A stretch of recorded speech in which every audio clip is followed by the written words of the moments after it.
Now, up till now, as far as working backwards, we've dealt mainly with the power rule, which is number 1 up there as far as our standard integrals. But what you have to be able to recognize is all of the integrals that we did in our derivatives unit. I mean, all of the derivatives we did in our derivatives unit, you have to be able to work backwards from them. So, of course, the power rule is the most common, but we've also seen an example of 1 over x already.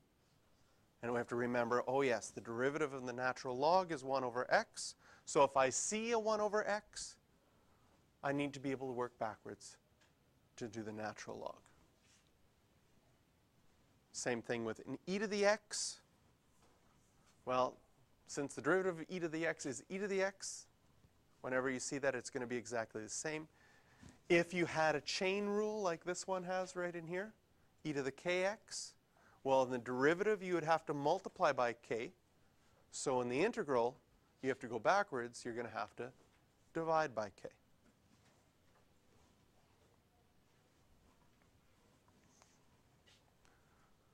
So it's just a matter of being able to recognize them. Which one is which? And sometimes with numbers in front,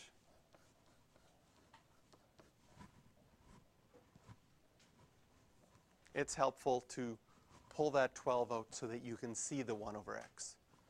And we learned that one of our properties of integrals, if you're multiplying by a constant value, that can come out in front.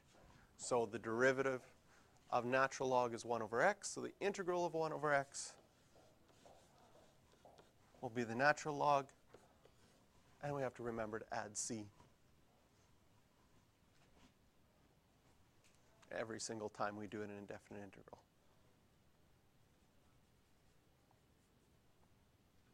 So the hard part is recognizing it. Because if you change this, I guess one of your warning signs, if you change this to a power rule and try to add 1 to the exponent and get this, then you know something went wrong. Oh yeah, then maybe it's going to tell you to go natural log. If you change it to an exponent, this is the most common way to make this question really bad. Change it to exponent, then think you're going to do the power rule, and then when you add 1 to the exponent, you make a mistake and go to -2 and divide by -2, and then think you've got an answer and you must have done it right. Then it just ends up being disastrous.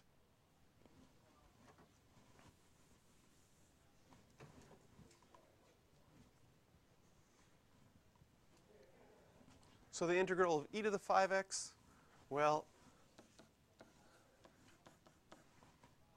the derivative of e to the 5x is e to the 5x, but if you had this, you'd have to multiply by 5 when you're doing the derivative. So doing the integral, you're going to have to divide by 5 to compensate for that.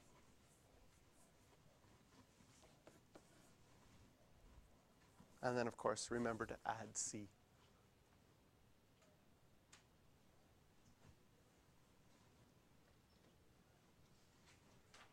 And of course, if you've got a bunch of things all separate, you can do the integral of each one separate.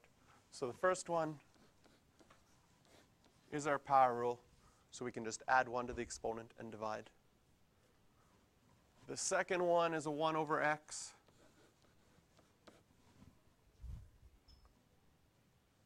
And then the third one is an e to the x,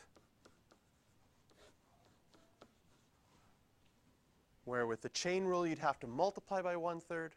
So with the integral, you'd have to divide by 1/3 plus c. Well, I'm going to change that right now. So I'm going to work through here. And if you multiply by the reciprocal, you'll get 15.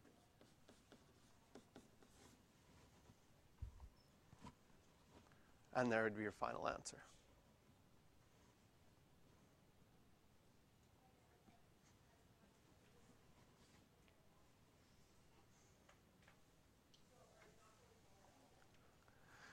Now, the ones that can mess you up are sine and cos, because you remember that the derivative of sine is cos, and the derivative of cos is negative sine. Now, when you're working backwards, those negatives get mixed up. Since the derivative of cos is negative sine, when you're working backwards, the integral of sine is negative cos. Does that make sense? And when the derivative of sine is positive cos, then if you're working backwards, the integral of cos is positive sine. Okay? So because that all gets mixed up once again, I'll remind you what I said the first time when we did derivatives. The way that I remember it is I think of my graphs. Here's my graph of sine. Here's my graph of cos. And if derivatives are slopes, if you look at the slopes right at 0, okay, the derivative of sine has a positive slope right at 0. So if we start with y equals sine of x, oops, we start with y equals sine of x, then the derivative is positive cos. And if we think about what's going to happen with our slopes of cos right away, they're going to go down. So if we start with our original function being cos of x, our derivative is negative sine. So these ones, from here to here is positive, so backwards stays positive.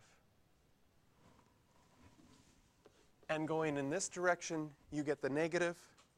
So when you go backwards from sine, there has to be a negative somewhere, either starting with it or when you do the integral backwards.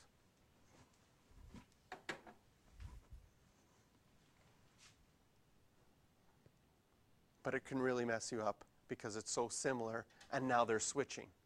So if you're trying to memorize them all just straightforward, you're going to find you're going to make mistakes over and over again.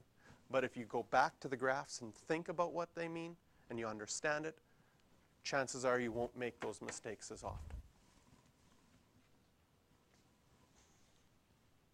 So, we're working from the integral of sine. So it's going to go back to cos for this first example. Since going from cos to sine with the derivative has the negative, here when we do the indefinite integral of sine of 5x, we're going to get negative cos of 5x, and because this would have had a chain rule, and you'd had to multiply by 5 when you're doing the derivative, when you integrate, you've got to divide, plus c. Again, whenever you're doing an indefinite integral, if you want to check if you did it right, once you've got your answer, you can take the derivative of it. Is the derivative of negative cos 5x divided by 5, once you've simplified it, sine of 5x? If it is, then you know you've done it right.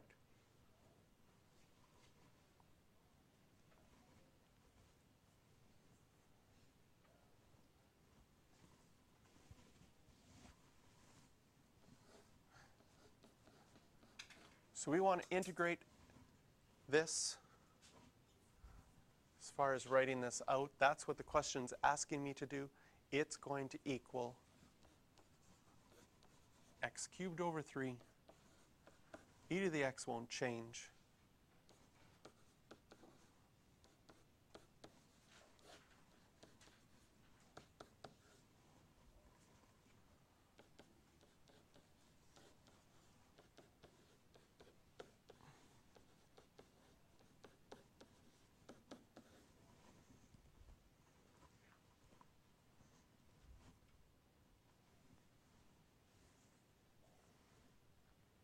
So we can integrate each thing separately and divide them by that 1/3. You can multiply by the reciprocal.